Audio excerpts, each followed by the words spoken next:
اور عجیب بات ہے، حدیث میں آتا ہے کہ عالم ارواح کے اندر جو روحیں جمع ہوئی ہیں تو اللہ تبارک و تعالی نے جن روحوں کا چہرے سے چہرہ تھا، یوں کھڑی تھا آمنے سامنے، ان میں اللہ نے محبت پیدا کر دی۔ جن کی پیٹھ سے لگی ہوئی تھی ان میں عداوت پیدا ہو گئی، جن کا پہلو سے لگا ہوا تھا ان میں کچھ محبت کچھ عداوت پیدا ہو گئی۔ یہاں تک حدیث میں فرمایا کہ اللہ نے میاں بیوی کے فیصلے بھی وہیں کر دیے، وہاں جس مرد کی روح کے ساتھ عورت کھڑی تھی اللہ نے اس کا نکاح دنیا میں کر دیا۔ یہ ہماری بیویاں جو دنیا میں ہیں یہ عالم ارواح میں بھی ساتھ ہی تھیں اور آگے جنت میں بھی ساتھ ہی ہوں گی، یہ ذہن میں رکھنا۔ یہ نہیں کہ آپ کہاں کہ یار مرے گا تو جان چھوٹ جائے، کہ نہیں بھائی اگے بھی نال ہی نہیں اور تو مسئلہ بھی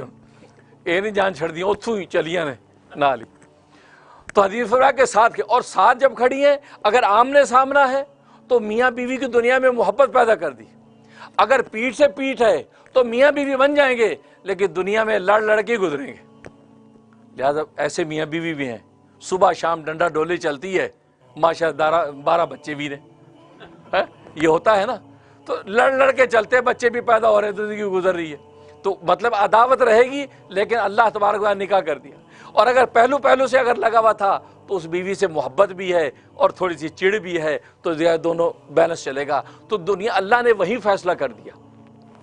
اب اگر آپ کہیں کہ جی دنیا میں بہت سے تو ایسے جن کی شادی نہیں ہوتی، تو ٹھیک ہے، بیچارہ کھڑا ہوگا کسی کونے میں، وہاں اس کے پاس کوئی عورت ہی نہیں کھڑی ہوگی، کیونکہ نبی نے کہہ دیا نا وہیں فیصلے، وَخَلَقْنَاكُمْ أَزْوَاجًا، ہم نے تمہیں جوڑے پیدا کیا ہے، وہیں فیصلے ہو گئے تھے۔ تو محبتوں کے بھی فیصلے وہیں، اور یہ وجہ ہے کہ بس اوقات جو سگے بھائی ایک ماں کے پیٹ سے پیدا ہوتے ہیں ان کی آپس میں بنتی نہیں، ساری زندگی ٹسل رہتی ہے، اور ایک آدمی ایک اجنبی دوست کہ جو کبھی ملا نہیں، ملتے ہی ایسی دوستی ہو جاتی ہے، ایک دوسرے پر جان چھڑکتے ہیں۔ تو یہ عالم ارواح کا اثر ہے، تو وہ سلسلہ چلتا ہے۔ تو یہ تکوینی اللہ تبارک و تعالی حکمتیں تھیں، ان حکمتوں کے تحت یہ سلسلہ چلا۔ تو وہاں سے بابا آدم کے صلب میں، بابا آدم کے صلب کے بعد دنیا کے اندر، پھر اپنے باپوں کے صلب میں، باپوں کے صلب سے پھر ماؤں کے رحم میں، ماؤں کے رحم سے پھر دنیا کے اندر، دنیا سے پھر عالم برزخ میں، عالم برزخ کے عالم حشر میں، عالم حشر سے عالم آخرت میں، جنت یا دوزخ میں۔ تو دیکھو یہ آدمی اب فنا نہیں ہو رہا، ازلی نہیں ہے، لیکن جب ایک دفعہ بن گیا اب یہ کبھی فنا نہیں ہوگا، اس کی زندگی کے اسٹیشن بدلتے رہیں گے، اب یہ انسان کبھی فنا نہیں ہوگا، یا ہمیشہ جنتوں میں آباد ہو جائے گا یا ہمیشہ کی جہنم میں برباد ہوگا۔ تو اس انداز سے اللہ تبارک و تعالی نے اس سفر کو شروع کیا۔ تو کہنے کا مقصد اتنا طویل ترین سفر ہے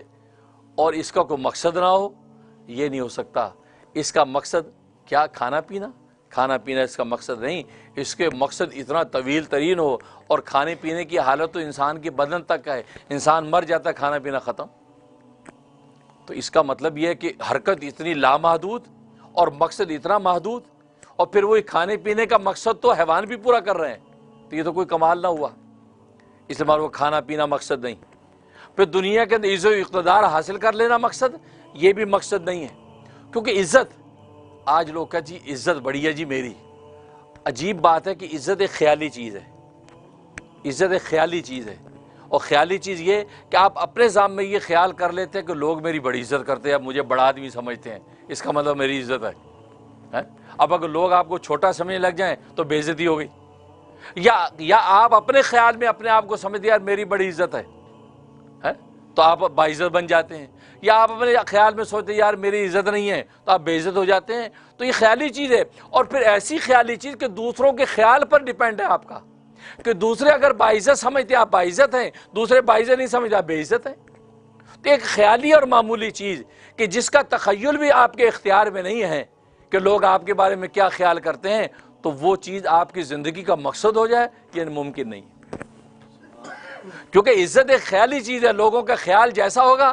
تبھی تو آج کی دنیا میں کہتے ہیں یار آپ مجھے انڈر ایسٹیمیٹ کر رہے ہیں، مطلب کیا ہے یار آپ اپنا خیال جو ہے مجھے انسلٹ کر رہے ہیں، تو آپ اس کے خیال پر آپ بے عزت ہو گئے، اس کے خیال پہ آپ انڈر ایسٹیمیٹ ہو گئے،